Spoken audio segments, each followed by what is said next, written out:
नमस्कार। ज्योतिष और वास्तु के इस कार्यक्रम में आप सभी का हार्दिक स्वागत।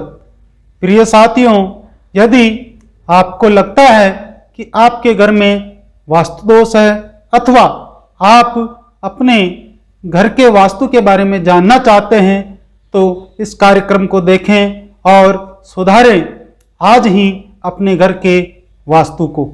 आपका मकान छोटा हो या बड़ा हो, अपना हो या किराए का हो, लेकिन यदि उसमें वास्तु दोष हो तो अशांति बनी रहती है।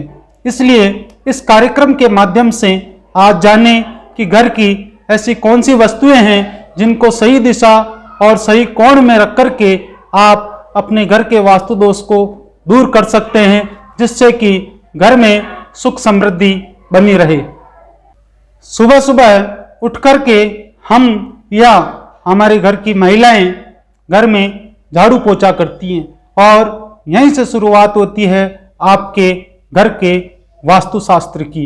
ऐसी समस्त चीजें जिनको हाथ लगाने के बाद आपको हाथ धोना पड़े अथवा स्नान करना पड़े, वो सारी वस्तुएं आप अपने भवन के दक्षिण और पश्चिमी कोण अर्थात नैऋत्य कोण में रख देवें। जैसे जूते, चप्पल, झाड़ू, पोछा, डस्टबिन आदि।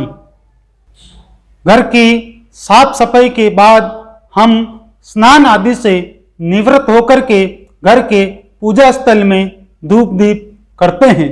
अतः ऐसी समस्त वस्तुएं जिनको हाथ लगाने से पहले आपको स्नान आदि की आवश्यकता हो, वो समस्त वस्तुएं आप अपने घर के पूरब उत्तर के कोण अर्थात ईशान कोण में रखें। जैसे आपके घर के मंदिर की देवी देवताओं की प्रतिमाएं या तस्वीरें, पूजा सामग्री, धार्मिक ग्रंथ, पाठ पूजा की पुस्तकें आदि।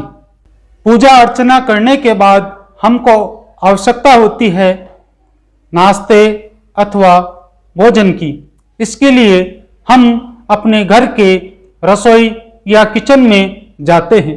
अतः ऐसी समस्त सामग्रियां जो कि अग्नि से संचालित होती है या जिसमें अग्नि की आवश्यकता होती है, वह आप अपने घर के पूरब दक्षिण कोण अर्थात आग्नेय कोण में उनको स्थापित करें। जैसे गैस का चूल्हा, सिलेंडर, सिगड़ी, लाइटर, अन्य सामग्रियां।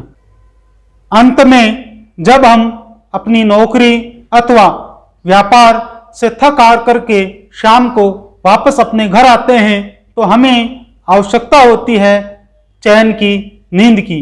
इसके लिए आप अपने बेड अथवा बिस्तर को अपने घर के उत्तर पश्चिमी कोण अर्थात वायव्य कोण में इनको स्थापित करें। लेकिन इतना ध्यान रखें कि सोते समय आपका सिर दक्षिण दिशा में और पांव उत्तर दिशा में होना जरूरी है।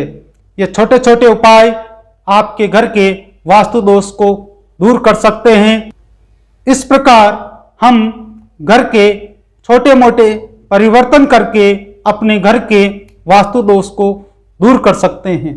प्रिय साथियों, यदि यह कार्यक्रम आपको अच्छा लगा हो तो लाइक और सब्सक्राइब अवश्य करें। धन्यवाद।